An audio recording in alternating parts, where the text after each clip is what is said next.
Welcome to the New Chemist. We're glad you're listening. Feel free to download this podcast on Google Podcasts, Apple Podcasts, Spotify, and a variety of other platforms. Here on the New Chemist, we discuss chemistry, which simply put is the science of change, as well as careers, community, research, and COVID-19. We're happy you're tuning in. My guest today is Mr. Greg Zuckerman. Thanks for joining me today. It is good to hear from you. Just briefly, I'll inform my audience about you. Mr. Greg Zuckerman is a 3-time Gerald Loeb Award winner. He's the author of the multi-award-winning book, The Fracas, the outrageous inside story of the new billionaire wildcatters. And he regularly appears on CNBC, Fox Business, Yahoo Finance, Bloomberg Television, NPR, BBC, ABC, and numerous other radio stations and television channels around the globe. The topic of focus today will be COVID-19, specifically his new book, A Shot to Save the World, which is the inside story of the life or death race for a COVID-19 vaccine. Please welcome Mr. Greg Zuckerman.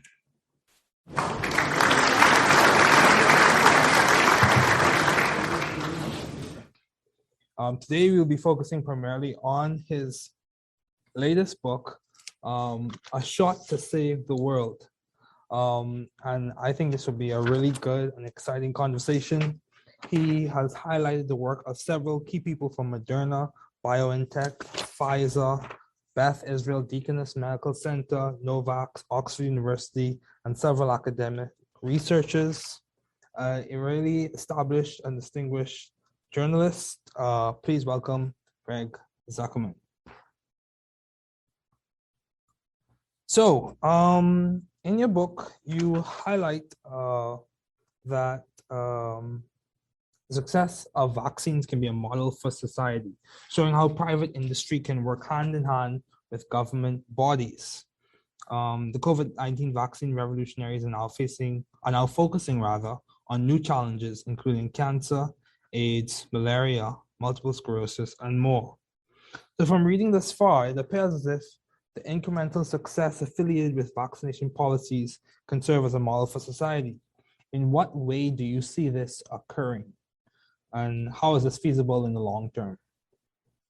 Hey, so first of all, happy to be here. Nice to be in touch. And thank you for the interest in my new book, A Shot to Save the World. I guess I would say, first and foremost, that these vaccines are the greatest achievement of modern science. I think we're a little too close to those accomplishments to appreciate them fully, but in time we will appreciate them. And in some ways they are a model, as you kind of suggest. Private industry worked with government agencies like never before. And these vaccines were accomplished in a record pace, record speed, 330 days. So it's only because government worked hand in hand with private industry. Yeah, that's true. So do you see other pathologies or other diseases being progress or treatments being progressed as fast as this one as it pertains to government and industry and government and private partnerships, or is that far short? I'm a little skeptical. The government, Operation Warp Speed, investors, they all wrote big checks in the hopes of getting out of this pandemic quickly, and it worked. We succeeded, but would we all do this again? I hope. Well, if there's ever another pandemic, maybe we would, and hopefully there isn't another pandemic. But I don't know if we could do the same thing again. I'd like to think that government would work hand in hand with private industry, and the NIH and other government scientists do have a nice long history of working with private industry, Moderna and other kind of companies. But in terms of this kind of urgency, I don't know if we could do it again. Okay, that's fair. So in the meta narrative, from my understanding, the book appears to be a really condensed meta narrative of what went right with vaccinations during the pandemic. Outside of consistency, outside of your primary goal of accuracy and consistency with presenting the facts of the situation. What were some other goals affiliated with this project? Well, I like to entertain as much as I do inform. I think if you're going to spend a few hours with a book and spend the money on a book, it should be an enjoyable experience too.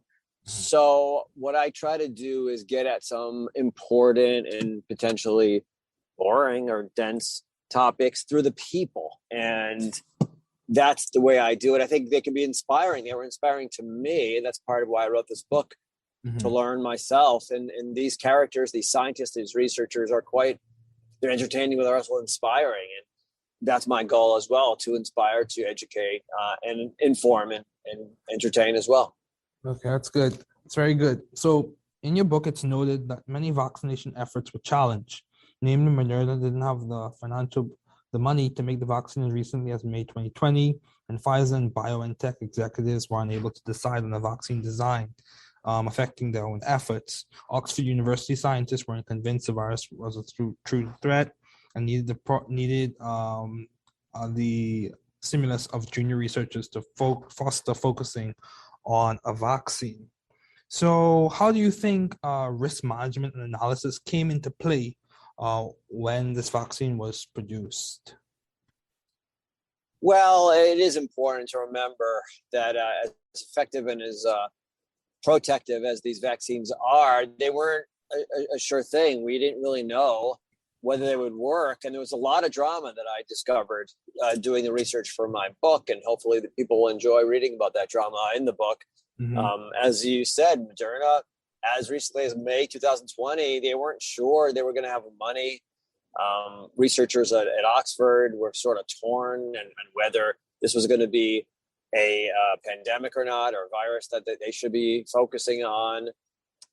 The Pfizer group, first BioNTech couldn't convince Pfizer to focus on a vaccine. And then even when they did, they were split on what kind of vaccine to build. So it's really important to understand that we should be grateful. These vaccines, it wasn't a sure thing they would work out, and they have worked out. So there was a lot of drama behind the scenes that I wasn't aware of. Okay, that's fair. So do you think molecular biology, genetics, and therapeutics, are those fields were accelerated in terms of their capacity to implement translational research? Or was this fast progress just based on the needs and the circumstances of the time?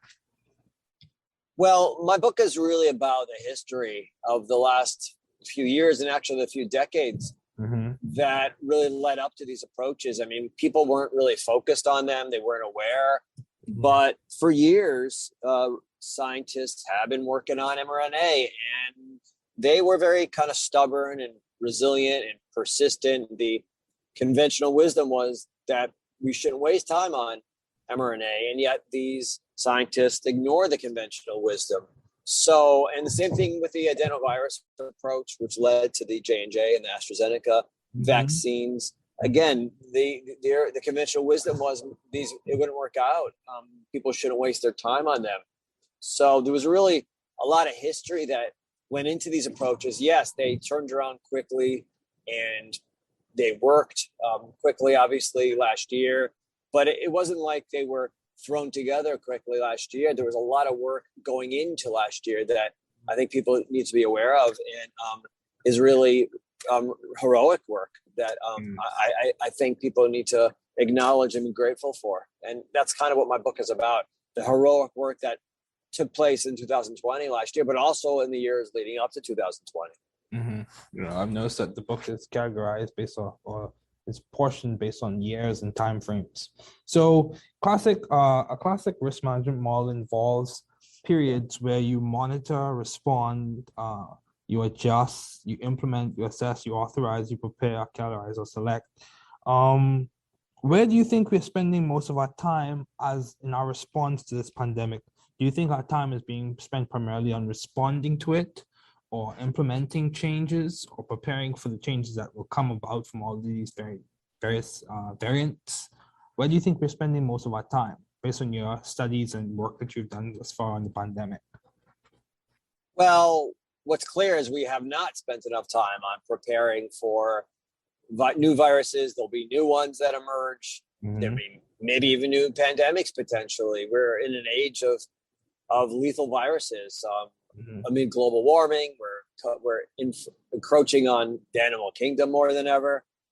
There's airline flights that's potentially spread disease all over the world. So we need to be much better prepared. And frankly, there were warnings about about a virus, not this one specifically, but a virus, and that we need to be better prepared. And most governments ignored the warnings. There wasn't much preparation. We didn't have basic testing kits ready. We didn't have basic masks. We had to import them, and they were often faulty. Early in the pandemic, we didn't have enough masks, and it was a really scary kind of thing. So we don't do a good enough job in society with preparing for these potentialities. We're good at scrambling and adjusting and addressing them when they emerge, but we do need to do a much better job of preparing. Okay, that's fair.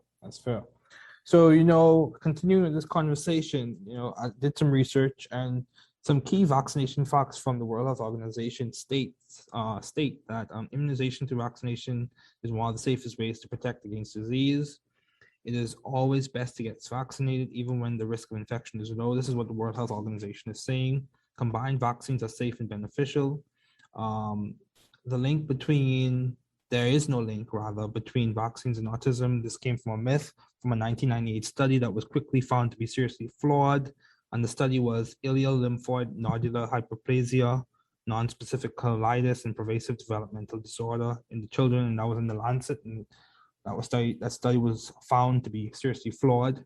And finally, if we stop vaccination, deadly disease will return. So these are key facts that the World Health Organization, from their comprehensive work and robust studies, they've decided that people should be aware of these things.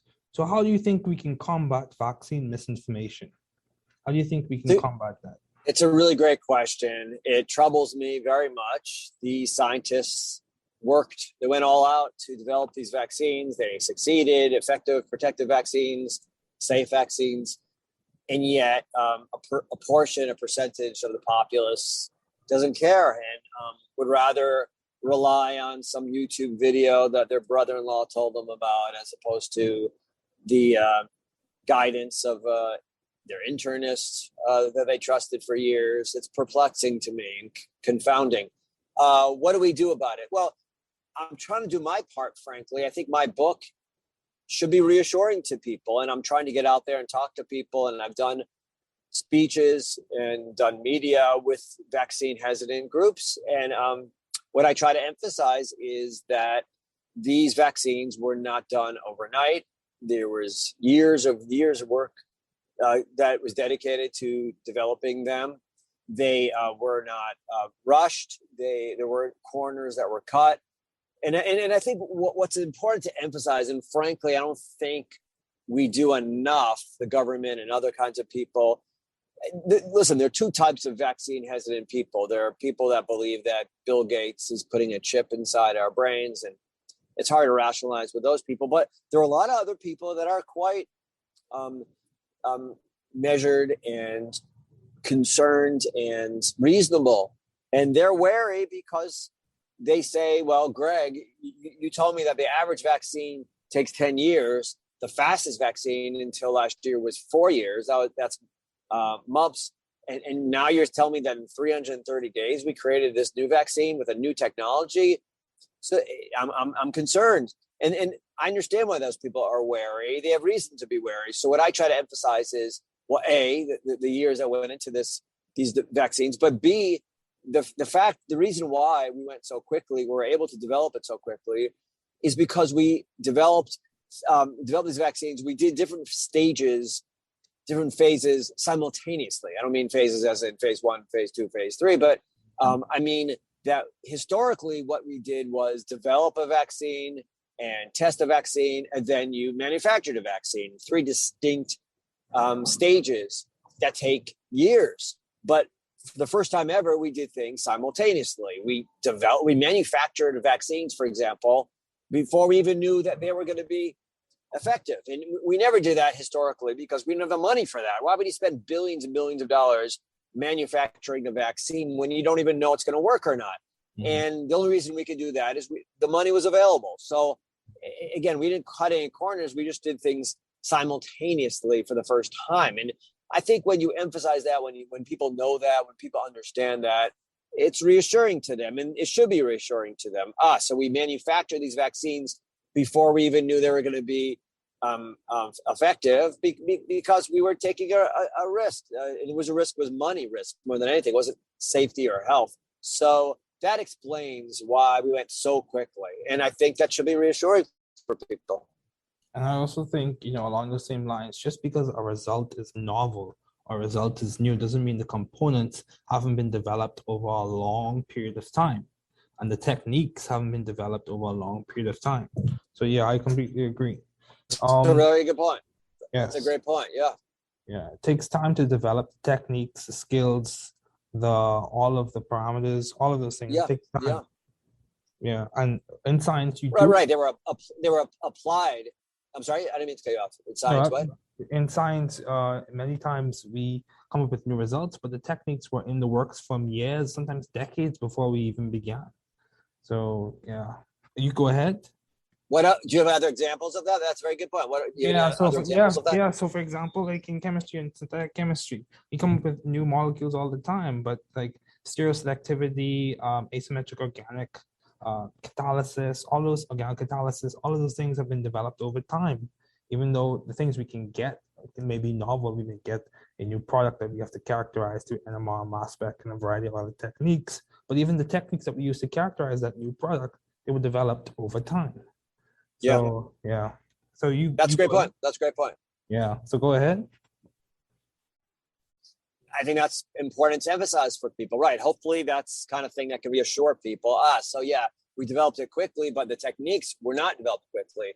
I think that should be reassuring for people. And that's part of the reason I wrote this book. Yeah, I agree. So do you think anecdotal evidence provides a basis for scientific decisions? If it is not grounded, peer-reviewed, unbiased, and data-driven?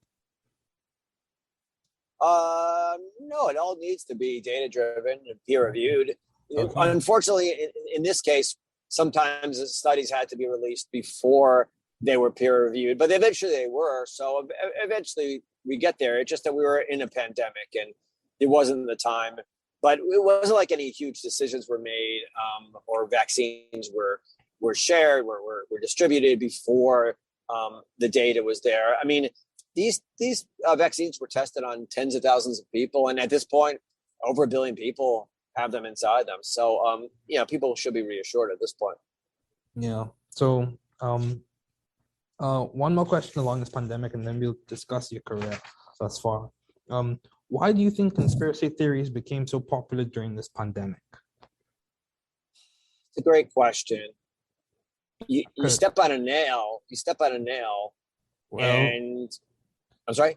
I think I think it's a good question in that I think many times, sometimes the facts of the situation were being adjusted or spun, and people were looking at them with different political views or beliefs or presuppositions or mental models or principles.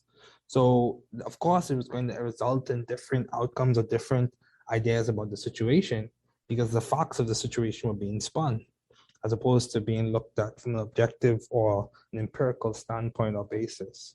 But you go ahead. Why do you think conspiracy theories became so popular? Yeah, well, to your point, that is all true. The only question is why today are there more of these? Why are they spinning it more? Why are there more conspiracy theories in the past? I mean, I was saying, if you step on a nail, I don't care who you are, you go and get a tetanus shot. I don't see people questioning, well, who just developed the tetanus shot? How fast was the tetanus shot developed? How many people have received the tetanus shot? I think I'm going to wait on this tetanus shot. Maybe it's changing my DNA. You don't hear that at all. People just go get a tetanus shot. For some reason, in this pandemic, these vaccines became politicized. I think it's partly, it speaks to where we are in society.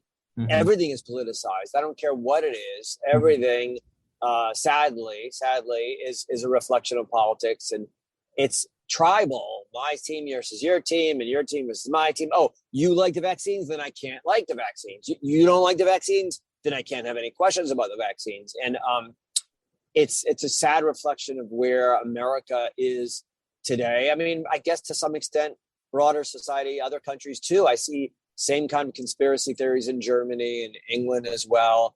I think it could be just where we are in terms of how we obtain our information today. People don't read books like they used to. I've written a book and it's doing fine, but it seems like mainstream media, newspapers, people don't get their information. They get their information from YouTube and Facebook and their brother-in-law's cousin. So sadly, there's this question of information. I mean, it does stem from a healthy impulse. People today feel empowered. People feel they can get their own information. Don't tell me what to do. I'm going to do my own research. And that can be healthy. There's something to be said for that. I'm a believer in people becoming informed. And it used to be that you go to a doctor and they put you in a trial, and now people, let's say you've got a disease of some kind, now people do their own research. They tell their doctor, hey, I'd like to be in this trial.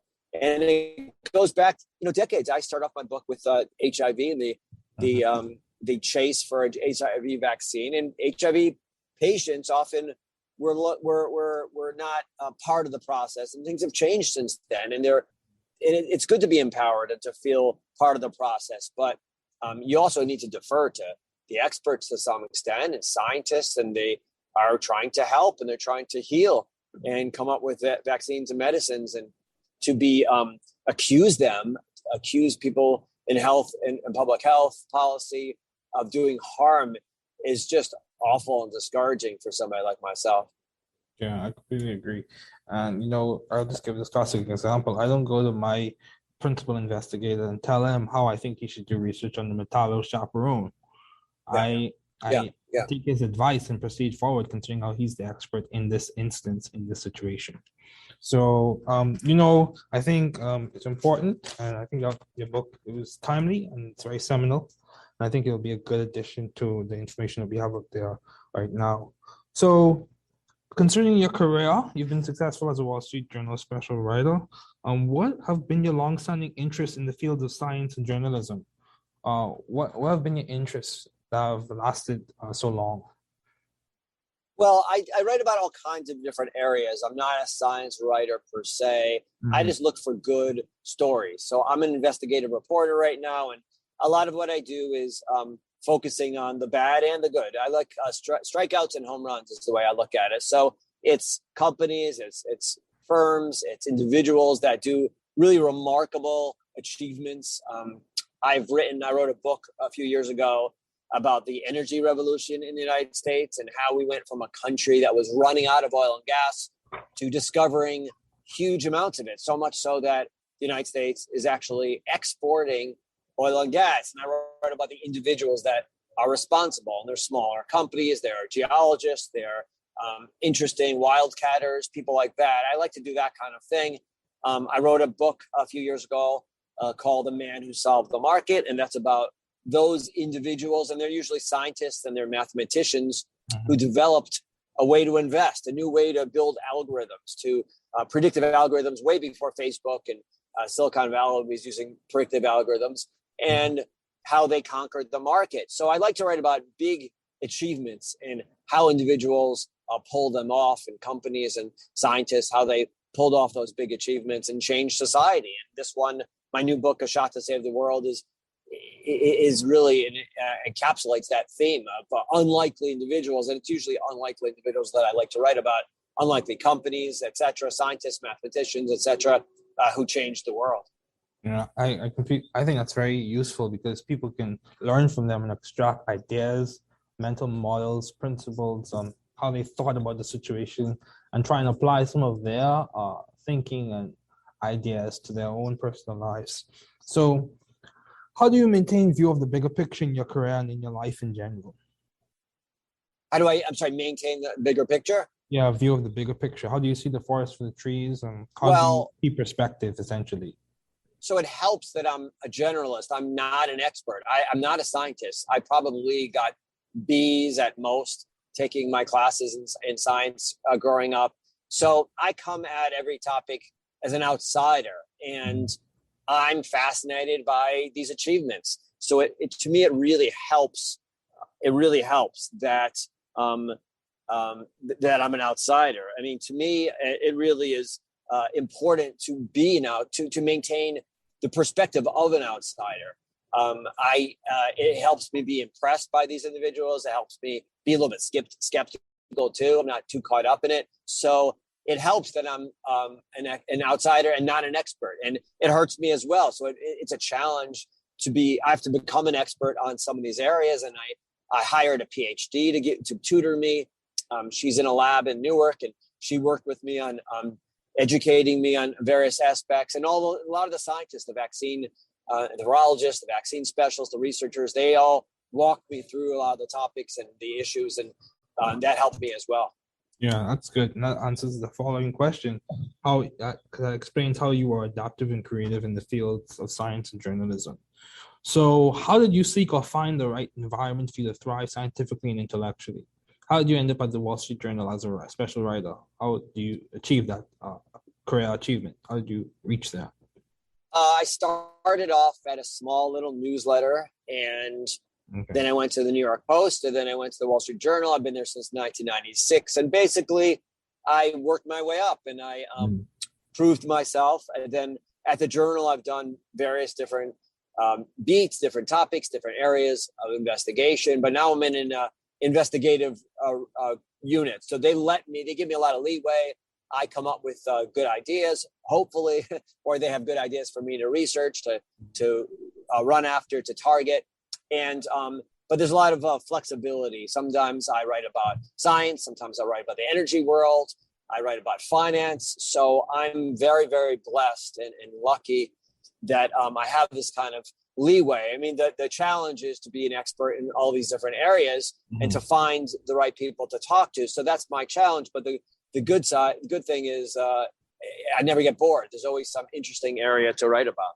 Yeah, always. Yeah, that's good because I've heard people discuss. It brings up several key ideas. Expertise could be a function of time, mentorship, resources, exploration, and exposure. So that's one thing, as well as I've heard people talk about jumping from one S-curve to the next, in which you're developing, constantly learning, plateauing, and then developing, constantly learning, doing well. And so in terms of disrupting yourself in your career, so that's very good. So what have been your most effective and impactful ideas to date? I would say this book is very impactful. I would say your New York Times bestseller was impactful. What have been your most impactful ideas? Well, I don't know about ideas, but I have had impactful stories. I hope so. My books have had some impact. I've written also 2 books for young people.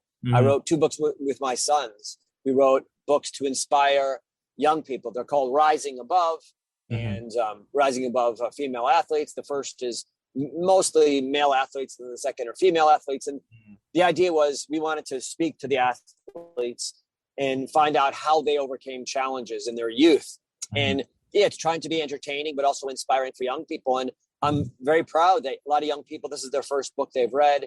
And a lot of adults give them to their children around Christmas time to inspire them. And I've been inspired. My sons and I both have been inspired by these stories of the athletes and what they overcame. So I'm hoping other people are inspired as well. Stories of victory can lead to inspiring others. I completely agree. So how do you maintain a balanced life given all your responsibilities and accomplishments? How do you strive to maintain a sense of balance or a sense of priority given all your responsibilities and accomplishments? So I have a family that I cherish, and they demand attention, and that keeps things in perspective. But I'm religious as well, so I keep the Sabbath, the Jewish Sabbath, and that forces me to turn off my phone and my computer for 25 hours from Friday night to Saturday. I'm overwhelmed with work, and I'm the 25 hours, but to turn things off for 25 hours, I don't answer emails. I don't send emails. I don't use the electricity. while I was younger, that seemed it was a real challenge, and I had friends that were going to the movies and doing fun things and television on the Sabbath. As I get older, I appreciate it, and it really is very helpful for me. I can recharge. Ironically, I'm not using electronics, electricity, no phones, but it helps me recharge, and I find it very, very, very beneficial to keep the Sabbath. Idea. I'm a Christian as well, and keeping the Sabbath is an important practice, very important practice. So, how have you been so successful as a special writer? Would you say it's the time that you put in? Would you say it's a mentorship that you were given as you progress from the small newsletter to the New York Post, to the Wall Street Journal? What would you say has been the key factor in your success thus far? I wish I had mentors. I never really did, to be frank with you. I've had good editors, but I've really never had any mentors. So I wish I had mentors, but if I've had success, it's because I'm curious, and I ask a lot of questions. My wife will say, maybe you have ask too many questions, it can drive her crazy, but I'm a curious person. So I find everyone has a story. Everyone has an interesting story. And I want to hear what their story is. So I've been lucky to have people that I can ask questions of and get help from. So there are always people to help you, be it in the world of science, be it in the world of finance, be it in the world of energy, all the areas that I've written about. They're always, if you ask enough questions, ask enough people, there's someone who'll take the time to explain and to sit with you and work things out and hold your hand, as it were, on the phone, on an email. They'll make sure what you're writing is accurate. So if you ask enough people, you'll find people to help you. And you'd be surprised how many people are eager. Maybe they're just nice. Maybe they just want to see their name in the paper, and they want to make sure that it's not inaccurate. For whatever reason, people have different motivations. But I've always felt that if you ask enough people, there are people there to help. Mm-hmm. I completely agree. Like, substance doesn't exist in a vacuum. By definition, a vacuum has nothing in it. So we live in a community, and things are more interdependent than they appear to be. So I completely agree. It's good to have community, and it's good to lean on other people. So how have you maintained vision and teamwork in your environment? How do you facilitate collaboration with other people? How are you able to maintain view of the big goals for your projects? How do you maintain that? Well, at the Wall Street Journal and with my books, they're always great people to work with. I'm very lucky. The Wall Street Journal and the staff are just super smart and hardworking, and the editors as well. So I'm lucky in that regard. Okay, good. So do you have any advice to those wanting to pursue the field you are currently working in? Ask a lot of questions. Show you can break news. There's always a need for people to break news. Just look for an area that maybe you can specialize in, do a little bit better than everybody else. I completely agree. So expertise and specialization does favor people. So what has been the most beneficial advice you have received to date? If you were to summarize the advice that you've received, or consolidate or condense it, what would you say has been some seminal advice that you remember, or that comes to mind and that is helpful to you? Well, my father was an academic. He's passed away, but he was a professor, and he wrote as well. And he was a very good writer. He wrote a few books too. And he always said, keep things tight, cut things out that are extraneous. Don't write longer than you need to. He was always cutting things out of my writing. So I've always remembered that. Okay, that's good. Well, thank you, Mr. Zuckerman. Thank you, Greg, for Sure. the interview. I really appreciate it. And thank you again for the conversation. Great to be here.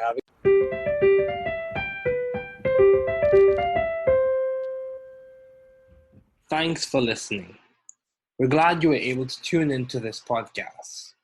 Once again, this is The New Chemist, where we discuss chemistry, which simply put is the science of change, as well as the other sciences, careers, community, research, and COVID-19. Thanks again for listening. Note, the views on this podcast represent those of my guests and I.